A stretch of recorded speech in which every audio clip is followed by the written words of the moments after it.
Salut les troisièmes, c'est le retour de Monsieur Torres. J'espère que vous avez passé de bonnes vacances, moi aussi, donc je reviens vers vous avec une petite vidéo et quelques activités, quelque chose à faire pour cette première semaine en distanciel avant de vous revoir en live. Donc j'ai un peu changé d'avis, je comptais vous donner voilà, quelques aides pour la lecture de Des souris et des hommes. Mais vraiment, enfin, je l'ai relu là, ça me paraît vraiment facile comme bouquin. Vous n'avez pas besoin de moi, à mon avis, pour vous en tirer, pour vous en sortir. Donc j'ai décidé en fait de vous donner une activité pour préparer votre oral de DNB qui va arriver très très vite. Et je sais qu'avec avec vous autres, les troisièmes C, j'ai eu, puisque je vous ai en groupe, on a bien travaillé là-dessus, avec les troisièmes A-, donc je ne sais pas trop ce que vous avez fait précédemment pour cet oral du DNB. Dans tous les cas, j'ai préféré voilà, jouer la sécurité et vous donner une marche à suivre, des consignes, des informations pour tous mes troisièmes. Donc, il y aura un fichier PDF, un fichier ODT, c'est le même. Il y a une petite activité, je vais vous l'expliquer. Et donc, cette vidéo, vous verrez, où je vais faire un petit oral, où je ferai peut-être une deuxième vidéo. Ce sera plus simple, je pense. Ce sera deux vidéos séparées. Donc, ce fichier PDF, qu'est-ce que je vous ai mis dessus? Donc, je vous ai mis tout d'abord votre oral du DNB rapidement, donc il va durer entre 4 et 5 minutes.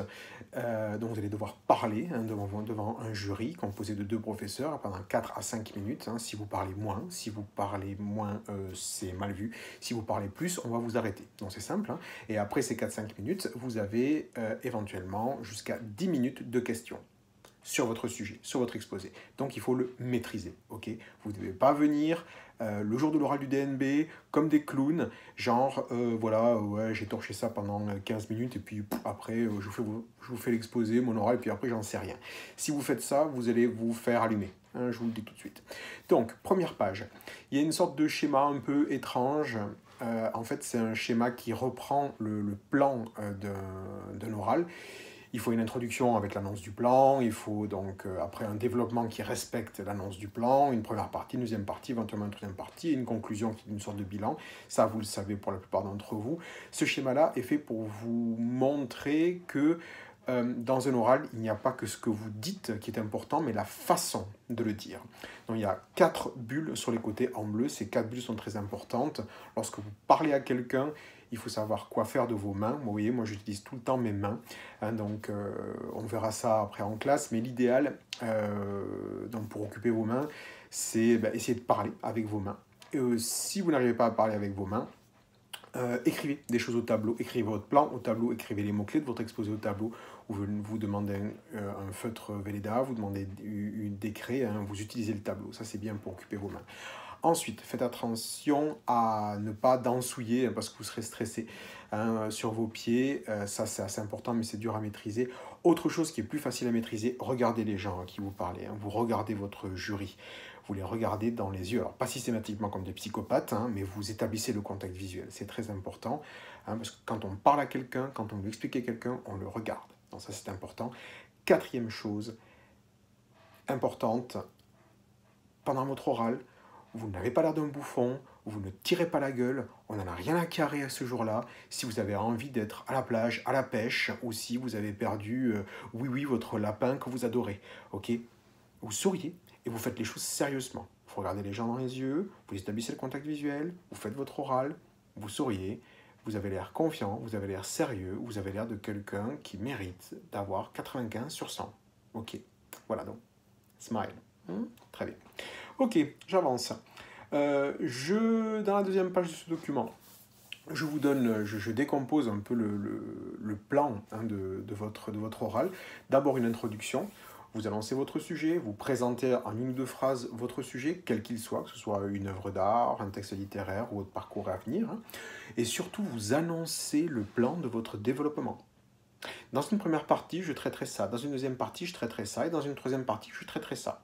Et éventuellement, donc, vous écrivez ce plan au tableau. Ok? En plus, ça va vous faire gagner du temps. Très bien. Puis, votre développement suit le plan que vous avez annoncé. Votre développement porte bien son nom. C'est-à-dire vous devez, par partie, au moins avoir 2 choses à dire, voire 3. Voilà.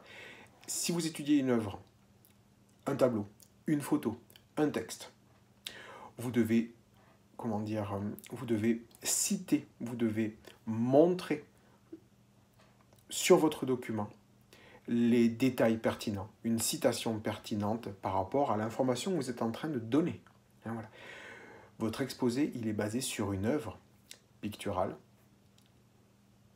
ou littéraire, généralement. Pourquoi pas une chanson? Vous devez pointer sur votre œuvre, citer précisément des détails de votre œuvre. Hein, voilà, dans chacune de vos parties. Si c'est le parcours à venir, c'est encore autre chose. Mais vos exemples, ce sont des situations précises que vous avez vécues, par exemple dans votre stage. Okay, ou des éléments précis de votre, vous savez, du travail que vous avez fait de votre petit mémoire, là, votre petit compte rendu là, de stage, hein, si vous ne l'avez pas expédié en 3 pages. Voilà, donc le développement en 2 parties minimum, 3 parties éventuellement, et enfin une conclusion. Le but de la conclusion, c'est faire la synthèse, c'est faire le bilan de votre oral, rappeler les choses importantes, rappeler l'essentiel à retenir de votre intro, l'essentiel à retenir du grand 1, du grand 2, éventuellement du grand 3. Et vous pouvez vous permettre une ouverture. Si vous avez traité, si vous avez analysé une œuvre littéraire, picturale, etc., vous pouvez faire un lien vers une autre œuvre. Si vous avez travaillé sur votre parcours à venir, moi je vous conseille, pourquoi pas, de déployer soit un plan B, hein, si votre parcours à venir, si le métier que vous désirez, voilà, ça peut arriver, vous pouvez ne pas atteindre votre objectif, présenter un plan B, ou bien présenter les possibilités d'évolution de carrière dans le métier que vous avez visé et que vous avez présenté dans votre parcours à venir. Voilà, on est à 7 minutes. Je vous présente également, dans la page suivante, le barème. Votre oral est sur 100, je vous laisse lire le barème, comme ça vous serez bien renseigné sur ce qu'on attend de vous, sur 50 points sur ça, 50 points sur ça, j'ai détaillé. Hein, voilà. Puis, je vous donne les consignes de ce que j'attends de vous pour dans une semaine. J'aimerais que sur feuille, vous me rédigiez le plan de votre oral. Normalement, là, vous savez sur quoi vous allez passer. Vous avez choisi une œuvre, vous avez choisi un sujet, vous avez choisi un parcours. Je veux le plan proprement rédigé sur une feuille. Ce plan-là, vous ne pourrez pas l'apporter à l'oral, je le sais. Mais le fait de le rédiger va vous aider à le mémoriser. D'abord, vous aurez à le construire. Ça sera déjà pas mal. Qu'est-ce que je mets dans l'intro? Quelles sont mes grandes parties dans mon développement? C'est quoi mon grand 1? C'est quoi mon grand 2? Éventuellement, je vous le conseille, un grand 3. C'est quoi mon grand 3? Qu'est-ce que je dis dans le grand 1? 2 ou 3 choses. Qu'est-ce que je dis dans le grand 2? 2 ou 3 choses. Qu'est-ce que je dis dans le grand 3? Etc. Et ma conclusion. Afin de vous aider, je vous ai filé l'équivalent. Moi, si j'avais à faire un plan pour le Dormeur du Val, j'ai fait exprès, je ne l'ai pas donné comme œuvre possible à choisir dans la liste d'œuvres disponibles pour l'oral du DNB. Je vous ai donné Rêver pour l'hiver, donc je vous ai fait un plan sur le Dormeur du Val. Voilà, donc il est joint ici. Et donc je ferai une autre vidéo pour vous faire un petit oral, voilà, pour vous montrer un petit peu ce que ça donne.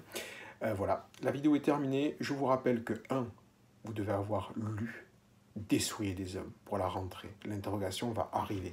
Ok, le bouquin est court, donc j'attends à ce que vous l'ayez lu à la rentrée. L'interrogation arrivera à la fin de la semaine de la rentrée, enfin début mai, quoi. Ok, donc vous me lisez Des souliers des hommes. Ok.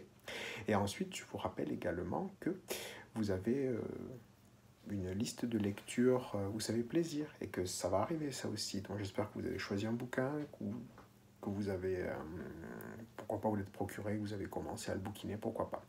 Voilà les enfants, à bientôt pour donc une deuxième vidéo avec l'oral. Prenez soin de vous, mangez vos fruits et vos légumes, regardez un petit peu quand même le soleil, tout ça, allez faire du vélo, allez courir, prenez soin de vous, et à très bientôt. Ciao, ciao.